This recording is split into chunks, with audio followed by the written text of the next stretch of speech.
All right. We are live. Hello, everyone. Welcome to this month's Creatrix Conversations. I am overjoyed to have my guest, Elizabeth Dillon, or shall I say Lizzie Moonbeam. Welcome, Lizzie Moonbeam. I'm so honored and delighted to be here. Hello, Flora Fairy. Yes. And I'm embodying my alter ego of Flora Fairy today, which has been a long nickname in a long time nickname in my life. And we are both we've just been chatting and giggling and getting ready for this conversation, this creatrix conversation that we are so delighted to have with you today, talking about connecting with fairies and elementals.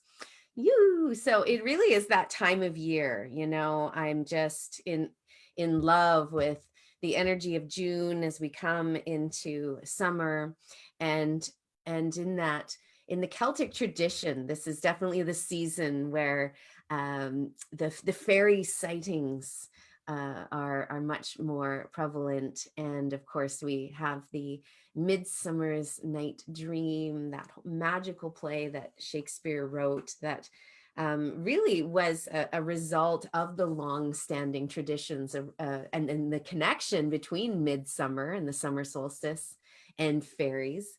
And so we're just going to dive in and share about our personal experiences connecting with fairies and elementals, why we love them, and also sharing some ways that you can bring this energy into your life. So, yay. Hello, Rachel. I see you on. Great. We have some sisters joining us. And please, if you have any comments or questions for us, I am monitoring the live stream today. So let's start, Lizzie Moonbeam. Let's start with, share when did you first realize that you loved fairies? What's been your relationship with fairies?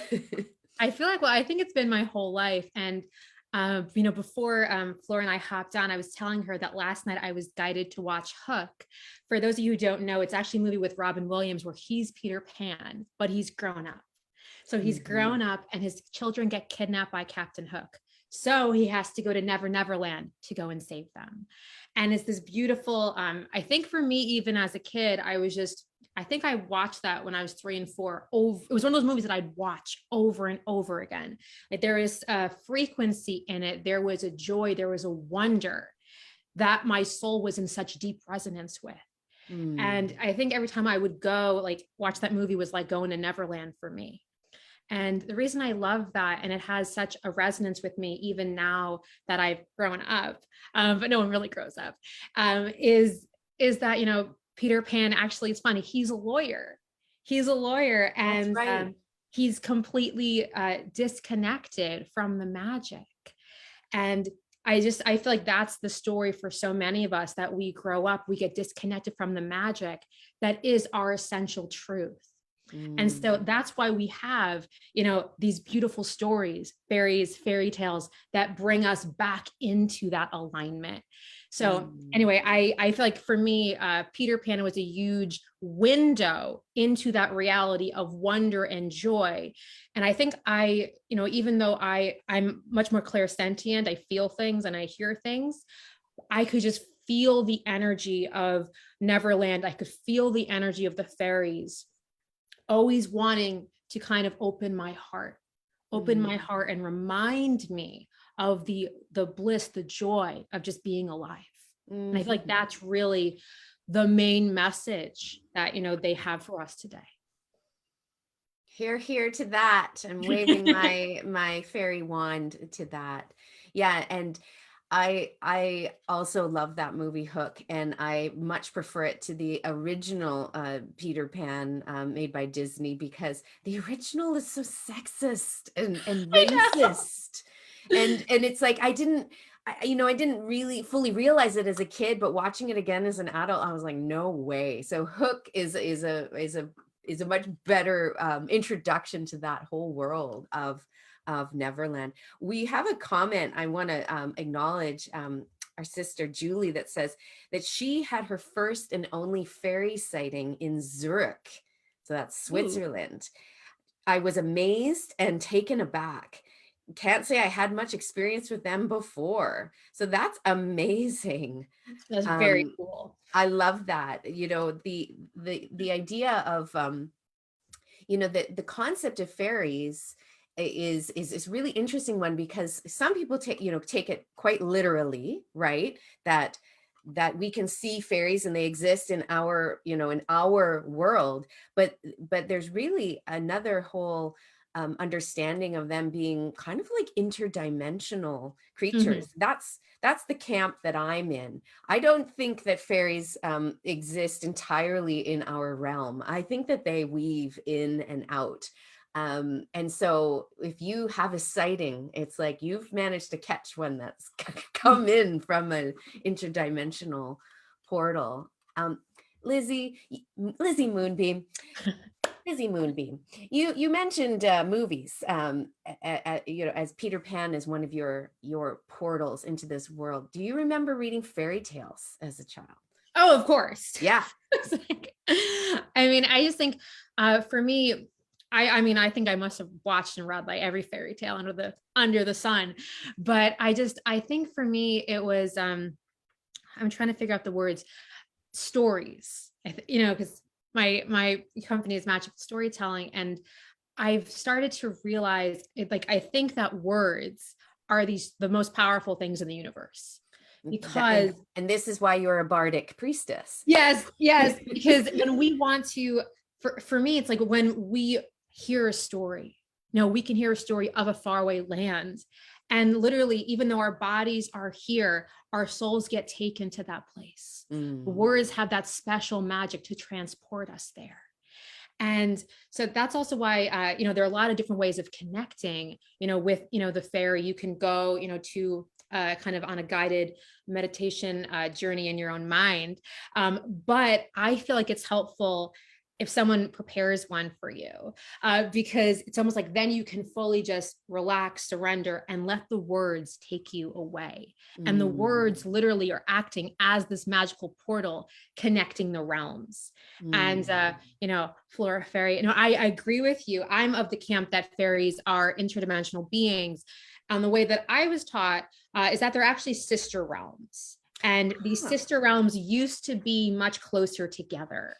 So at one point, there would be, like you said, a fairy would come through the doorway into our world, and we really would actually have times where we would see them and interact with them and engage with them. But I think that time is more in the past. So that's why for someone to see one nowadays is very rare, very extraordinary. But again, so nowadays, the way that I feel that we can best traverse and bridge the world is the power of words. Yeah. Because for me, like I usually connect telepathically. I connect telepathically with the Fae. So it's again, the words are bridging the dimensions, the words are bridging the realms. And that's Mm, again why we have stories, why we have these guided meditations, because the words themselves, they're the force of creation. mm. So I'm just really just, I think that's part of the message that I want to bring through today is reminding everyone when we say word magic, it's that words have the power to connect us on a heart level and also to connect the realms. Mm. Mhm. Ding, ding, ding, ding. Love it. I agree. And I remember being fascinated with and just in love with so many fairy tales. A couple that really stand out to me: East of the Sun, West of the Moon. Mhm. Oh, I loved that story. And another one that I loved, Tatterhood. In addition to like some of the Grimm's classics, or all of those fairy tales.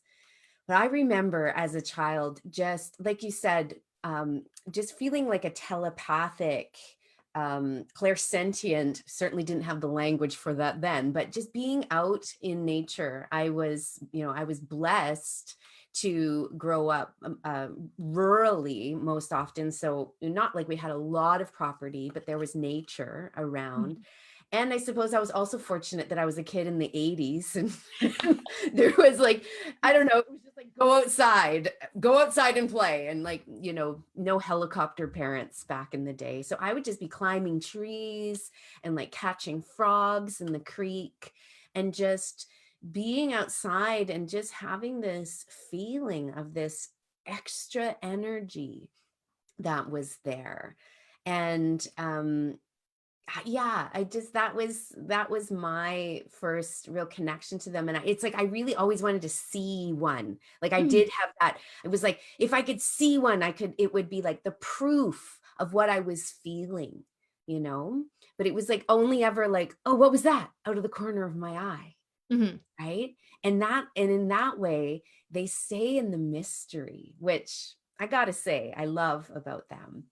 And Mhm. I've since learned that in the Irish myth and the legends of Ireland, that when the Tuatha originally came to the island, they were full size, like they were like a human race that were coming to basically immigrate to Ireland.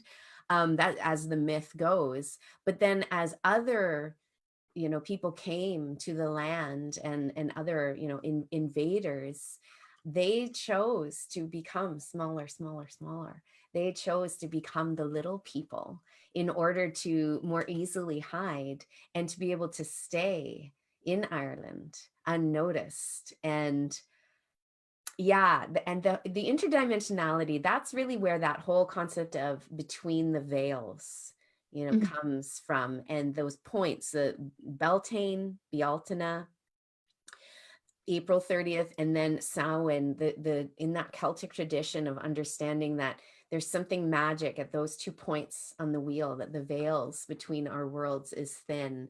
And since we're still in that season, right now, it's like, get out in your garden, Mhm. get out into the woods, spend some time by the lake or the river. There's so many different kinds of fairies too, right?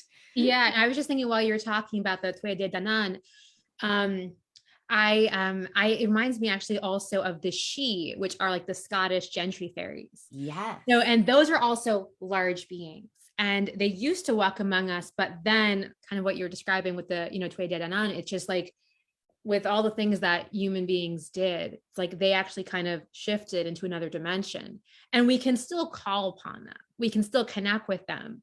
But I think that's part of, I think, it's the undercurrent of what we're talking about here. It's that once upon a time there was this interplay between the interplay is still happening between the realms, but it's much more underground. Mm. And I feel like we're here today, trying to bridge, trying to, I think, bridge this chasm and call back the elemental kingdom and call back the fairies, and really, I think, honor them, and remember them the way that they deserve to be remembered. Mm. And there's I love movies, but so what's actually kind of coming through now, there was a Merlin movie that came there. I know there's 5,000 Merlin movies, but there is one but there was one that came out, forgetting the guy who starred in it was the same, it was Dr. Grant from Jurassic Park. Okay. Yes. So he's like an iconic face. I'm forgetting the name right now, but he was Merlin, and Queen Maeve um, Mhm. was the villain. And the whole, it's like, it was like 3-hour film is like them thwarting each other. And finally at the end, she's like, well, what are you going to do now? And Merlin just turns to her and says, I'm going to forget you. Like, I'm going to, and he literally turns his back on her and walks away, and she's screaming after him, Merlin, Merlin. And it doesn't matter because he won't turn and look at her. Mm. And for me, like, when I was a kid, I saw that and I was like, okay, that's a funny ending. And now I realized, oh my God, that's what happened. And so that's why it's so paramount, it's so essential that when Maeve is calling Merlin, or when Maeve is calling to us, that we actually turn and look at her, that Mhm. we actually, bring our hearts, and we open and we remember that this is not just a human kingdom. This is a place where we can connect with water sprites, tree spirits, nymphs. We can connect with so many different beings. And we might not be able to always see them with our eyes, but we can feel them with our hearts and with our higher consciousness. Yes. Yes. Mhm. Yes, that forgetting, Mhm. right? Whether intentional, right? Like I'm consciously choosing to forget you as like the ultimate punishment. I know. Or the great forgetting that we can look at history and we see that happen really time and time again. How many times have we had to like relearn that the earth is round, for example, right? It's like the ancient Greeks knew the planet was round, and then we had to forget that. And then we had to remember it again, and then we had to forget it. Um, so that's really powerful. And Lori, Anya went into the hills with her fae beings when humans came to her land, but she comes out to spread love and mischief. I love that you brought up Goddess Anya. She is an Irish goddess, and we will be invoking her next week in our summer solstice ceremony. So actually, Rachel, since you're on, if you would be so dear to find the link to the summer solstice ceremony and put it in the chat, I would love it. Thank you, Rachel. We will be invoking Goddess Anya because she is another character in Irish myth that is known as Queen of the Fae, just like you mentioned, Queen Maeve. And what I've learned about Anya is that as a goddess, as a deity, she really embodies women's sovereign sexuality, a lot like Maeve. There's like a lot of connections there. And so she mated with a lot of mortals. She Like, liked, let's get it on. yeah, she liked human men. And so from those pairings, she birthed a half human, half fairy race. I love that. Yeah. Yeah. I mean, I think that's Maybe I'm a descendant of Anya, I know right? you got the you got everything. Yeah. I'm, I feel like maybe Anya is an ancient ancestor of me right now. Half human, half fairy. But yeah, I no, would I just love to definitely hear, sorry to interrupt. I would just love to hear in the comments too. Thank you, darling. Thank you, Rachel. So the link to join us for the summer solstice is there in the comments. And yes, we will be invoking the energy of the Fae and Anya.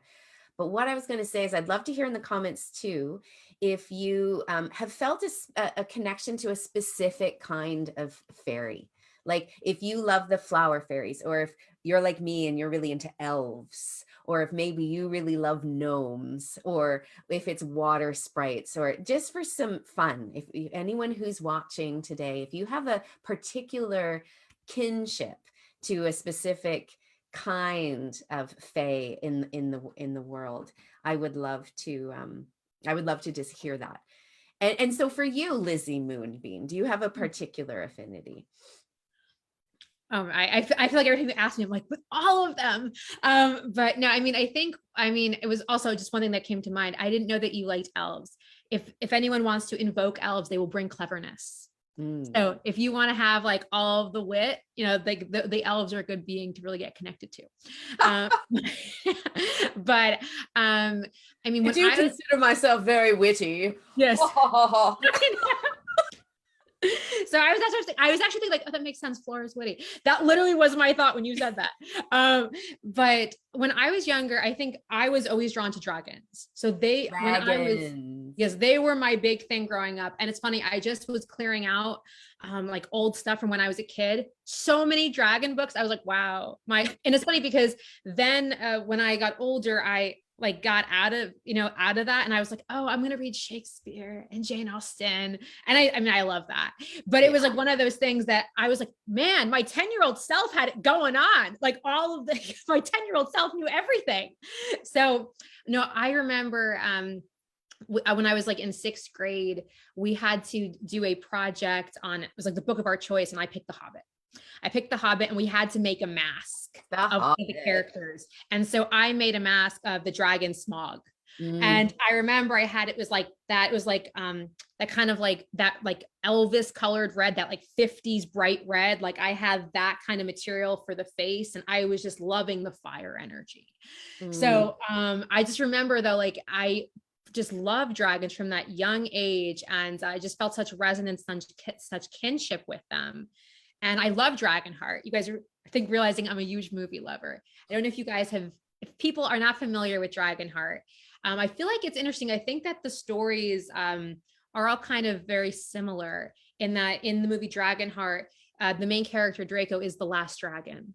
So Ah, it's very it's different than the Merlin story, but there's this kind of element of it being the end of an era. The end of an era. It's and human beings really taking center stage. right. And that seems to be the story we keep telling. But what I feel has to happen now is we need to start telling new stories. And instead of like in Lord of the Rings, where the elves, the different beings, they go to the undying land, we have to start consciously telling new stories where we bring the fairies back. You know, Can we that's bring what. the undying land back to us, right? Yes. Yeah. Yes.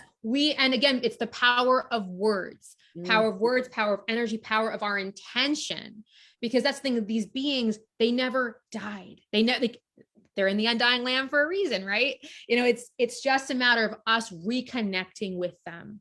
mm, And that's why I brought up so many stories, because I think stories are one way that, even though our logical minds may say, oh, I don't believe in that, but then we'll go watch that movie. Then we'll watch Harry Potter, and in the fourth film, they're like the mermaids beneath the sea.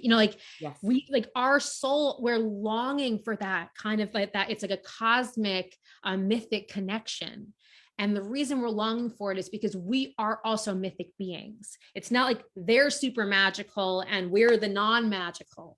It's actually we're one and the same. We share the same magical heart. Mm, yes, we share the same magical heart. And this is a perfect segue. Well, actually, before I do that segue, remember the segue. Is that I just want to share. So we have not so much Fae, but the elementals. Okay, good, feeling that.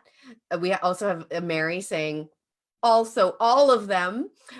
Christine says elves, mermaids, and the flower fairies, unicorns, Mhm. dragons, tree and mushroom fae for me. I love that, Lori. Dragons too.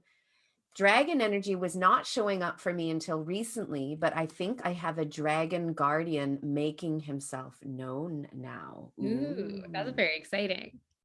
Oh, and Lori, I can't listen to Puff the Magic Dragon without crying. Oh my God, that's when it's for real. Yeah, I absolutely. yeah. Oh, yeah, I feel you, sister. So I love that. And so we have these inclinations and we have, we have this attraction to some of these stories. But like you said, our mind can keep us into, oh, but that's just a bit of silliness, that's just a bit of childish fun. And so why I would love to hear from you, and you've already been really speaking into this, but like, why do you think that this is important for us to cultivate our own connection to and to make the fairies and elementals alive for us right now? I mean, I could have a serious, heavy answer about the state of the world, but my Let's take this serious, heavy yes, answer. but I feel like my sense of the fairies coming through is that they want us just to laugh. The phrase that's coming through is divine laughter. It's Mm, like it's like this is the moment. Watch like a romantic comedy. It's like this is the moment. With all the heaviness in the world, we need more than ever to remember that we incarnated here to love life, to mm, bask in every moment. And that's what the fairies, that's what the elementals, that's what they know. It's not about doing, it's about being. And I know this is something that people have, you've read this 100 times, but it really is just a fundamental truth. Like the mm, fairies, the elementals, they don't understand why we are so busy. Like why we are running around doing all these things when we could just be out there in the sun, mm, and I feel we have forgotten what's important. We've forgotten what's important. And what's important is just that like this little thing called life, that we are in these bodies, that we get to have this kind of hero or heroine's journey. And just like really honoring the sacredness of that, the magic of that, you mm, know. And so the fairies, the elementals, when we open to them, there's a constant, flow of magic into mm, our lives. And that's the kind of thing. So a lot of people will try to connect with a fairy or an elemental, and they'll try once or twice, and they'll be like, okay, I got a message, or I felt that, but then it's over. That's the end of the experience. But really, when you build a relationship with the fae, it's a lifelong, it's a lifelong connecting that's happening. And like for me, it was funny. Just, I'll get the impulse to do certain things, like watch this movie, read this book, go outside, and it's life becomes this very, very magical, it becomes this experience of wonder. Yes. And there are teachers. It's funny because they're teaching us something that's so simple, and something that we should all know, and yet it takes them reminding us. And also, they delight in us as well. So it's not just a one-way street. They No. actually want to interact with us. They think that we're actually capable of a lot more fun than we realize. Definitely. Oh, thank you for that.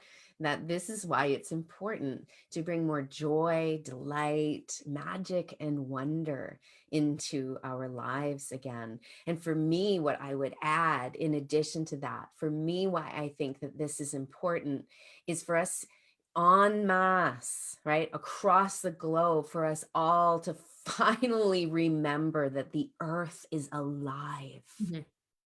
That every plant, that even the stones, that of course all of the animals, and that we are an intricate part of the web of life, and that we are part of this. Everything is alive, and having a relationship with elementals, with fairies, with dragons, with mermaids adds in that appreciation that, well, we don't, let's just take our oceans, right? Like if we actually really understood and believed, because it's true, that the ocean, the water is alive, and that we don't know who might be living down there, right? Like the mer folk, we wouldn't be treating our oceans the way that we do. But because we think that this earth is like this inanimate, I don't know what we think. Like I honestly look around, I'm like, what are people thinking?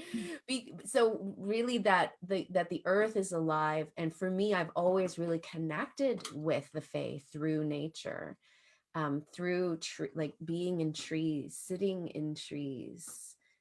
in tall grass and being with the flowers. And often it's when I'm still, not always, but it's often when I'm still and I'm quiet enough to, I really feel that there's a presence.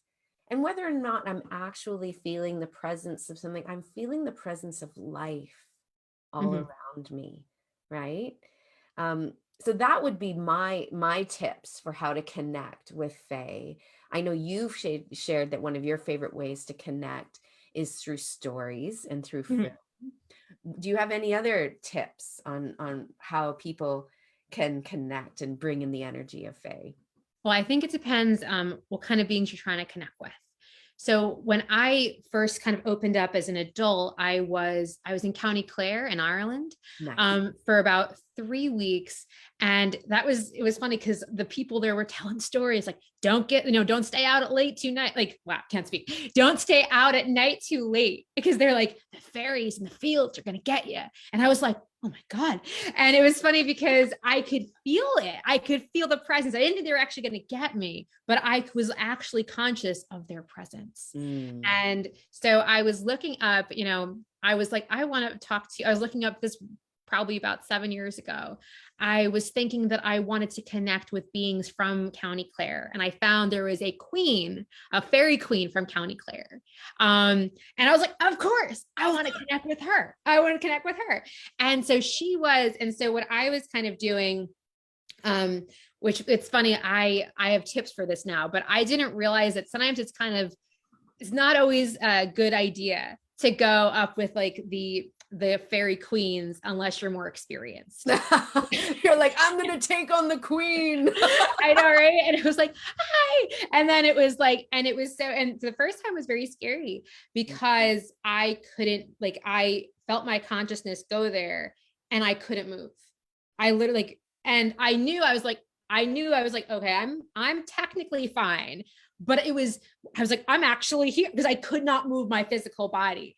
And I was like, I gotta get back. So I gotta get back. And so the next time I realized I had to go in with a guide. So again, the power of words. So I called in, I said, I want a guide to take me through fairy and to really protect me, when I'm going to these enchanted realms. So that's a tip, is again, the power of your words. Call in the exact kind of guide that you want. And I always say, like, a guide of the highest light, love, and vibration, and that way. And I'm also saying my intention for this experience, is like, I will, in terms like this, at the first time with my body was kind of scary. It will be a joyful, easy, fun experience, meeting and connecting with these fairy beings. And the second time I went, I got to actually talk to her, and because, like, I wasn't scared, I wasn't like freaked out anymore. And she put an image in my head of a cat, and I was like, what does this mean? Because I was so excited that I could feel her presence, this fairy queen from County Clare in Ireland.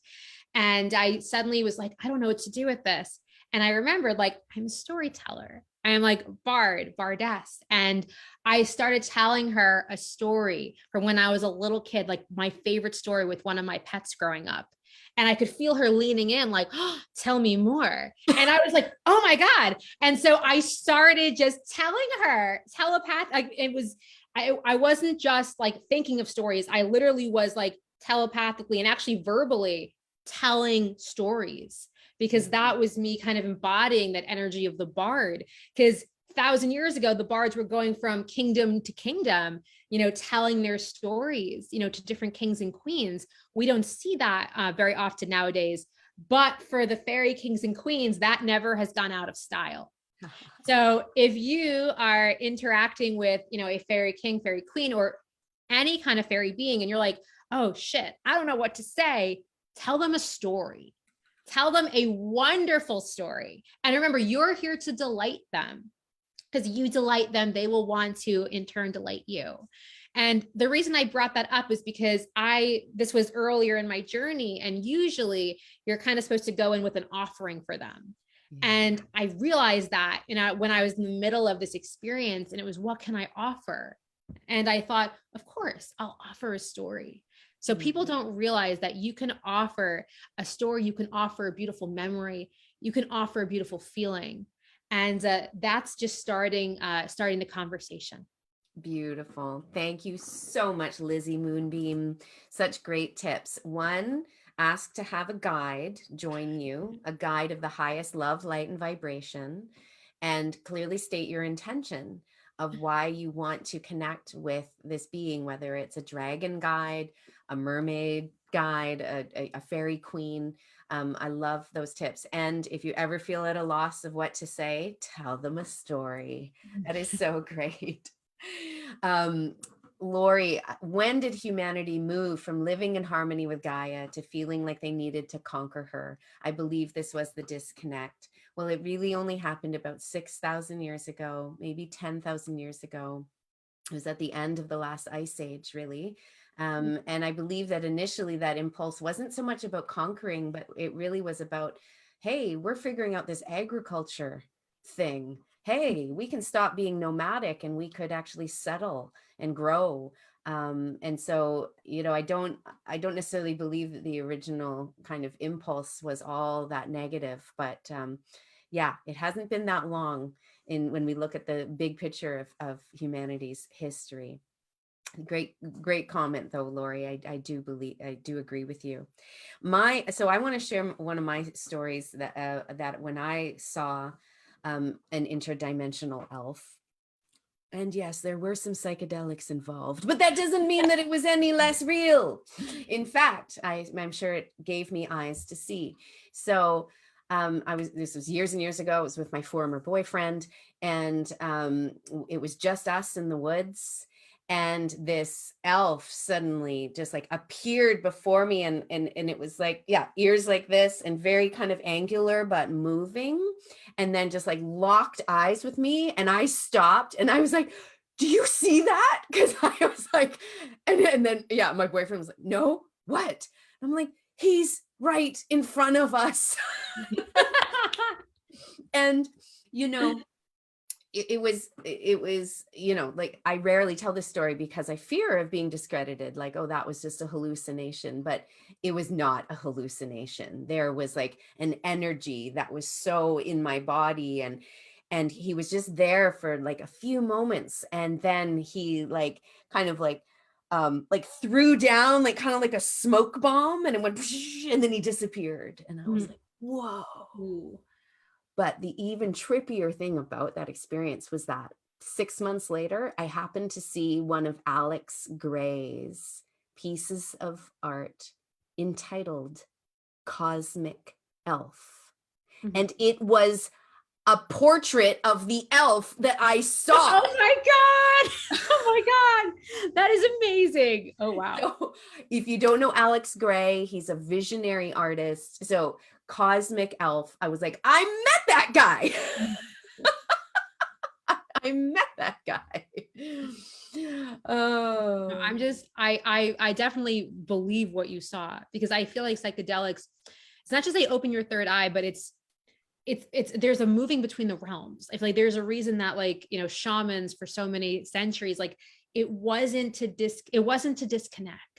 It was to go, I feel like, even deeper with our understanding of the universe. And I actually believe that, you know, learning about fairies and elementals is actually an essential part of our shamanic education.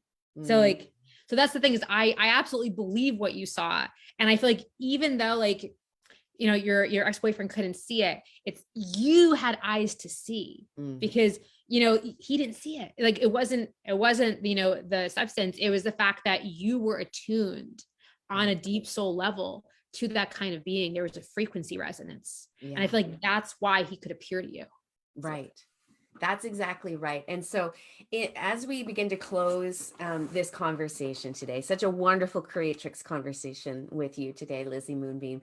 But I just really want to invite that, even like, because we were speaking about this before we hit record, about bringing in, like you said, like attuning, being in resonance with their energy is really important for us to have that. So even we were talking about the colors that we wore today, right? That you heard the fairies say, wear bright colors, right? You said you heard that? Yeah.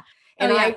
I wore my ears today, and I have my wand. Like, I'm intentionally trying to be a frequency match, right? By bringing in the energy. And you can share more about that too. Yeah, I mean, it's hard to see. I was like, I'm gonna show everyone like my my eye makeup. Oh yeah, I have my Elven star necklace too, like from Arwen of Lord of the Rings, that I wore Yes. at my wedding. Like, it's my Elven star Oh necklace. my God, it's gorgeous. No, I had to have braids in my hair. I had to do like super intense. I don't know if you guys can see the eye makeup. Because if I close my eyes, I can't see anything. But no, but I was very much guided. You know, I feel like, to kind of like, the phrase I'm here is like, kind of show up in all your glory, you know, like, and show up being the essence, the energy of magic, of Mm, wonder, of fun, of play.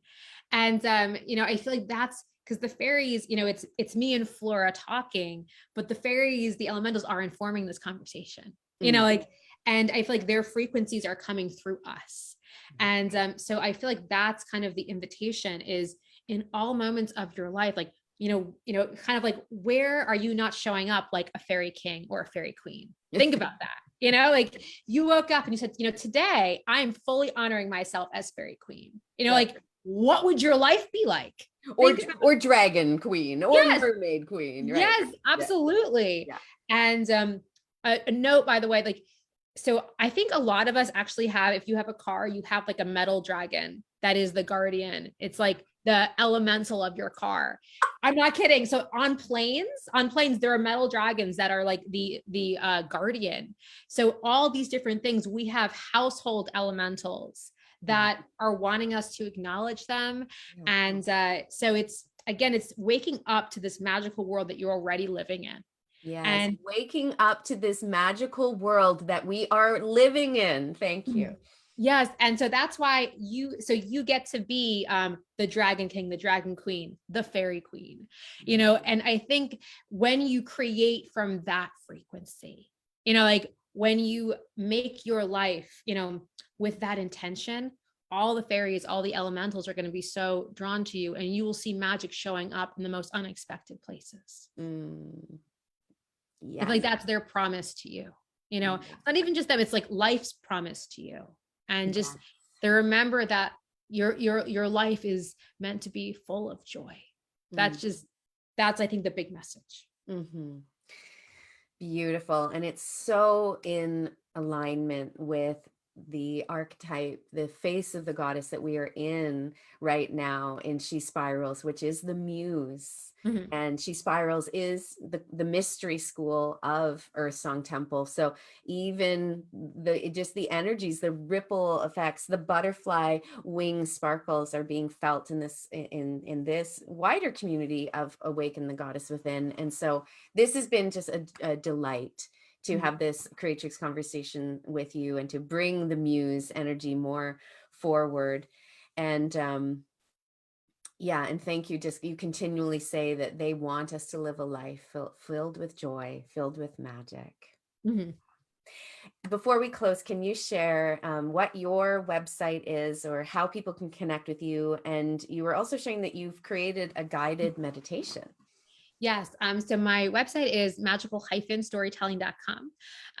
So I can tell you more about that, but I'm more guided to tell you about the meditation. So the meditation came to me yesterday, in the nick of time. So it is an adventure to an enchanted fairy forest. And that's also another word I wanted to bring up before we close. I feel like the fairies, they're wanting us to wake up to the fact that it's not just life is supposed to be joy, but life is adventure. And so it's like a 15-minute guided meditation to an enchanted forest where you will go on an adventure with the fairies and with the other elementals. So my team is still putting that together, but I will put the link somewhere, like I guess underneath the video when it's Yes, please do. And if you want to be pinged when Lizzie Moonbeam has this, then say meditation please in the comments right now. Meditation please. Meditation please. So you can just put that in because then we'll make sure that you get it. Yeah, wonderful, wonderful. Well, I feel like the fairy stories, the fairy tales have been told today, that the fairies are smiling and they're being acknowledged and remembered. Mhm. And thank you, everyone. I love how interactive this talk was today. Lots of look, yeah, they're all rolling in. Meditation, please. Meditation, please. Beautiful. Thank you to everyone who have tuned in live, everyone who's watching the replay. Thank you, Lizzie Moonbeam. This was just a wonderful discussion today, and love to find a soul sister, a fairy soul I sister in know. you. Yes, I had so much fun, and I just want to say thank you to the audience too. I had fun hearing all your fairy encounters. Like especially the one who I think met the fairy in, I don't know if it was Switzerland, but Yes. anytime someone sees a fairy, I feel like it's a special blessing. Oh yeah, and I don't think that I actually closed that story, that I did see that she said it was in an ancient tree. And of course Ooh. it is that ancient tree portal. So I love that. Yeah, absolutely love that. All right, everyone. So mwah, blowing you kisses and have a beautiful rest of your day. Thank you for joining in for this Creatrix Conversations. Bye now.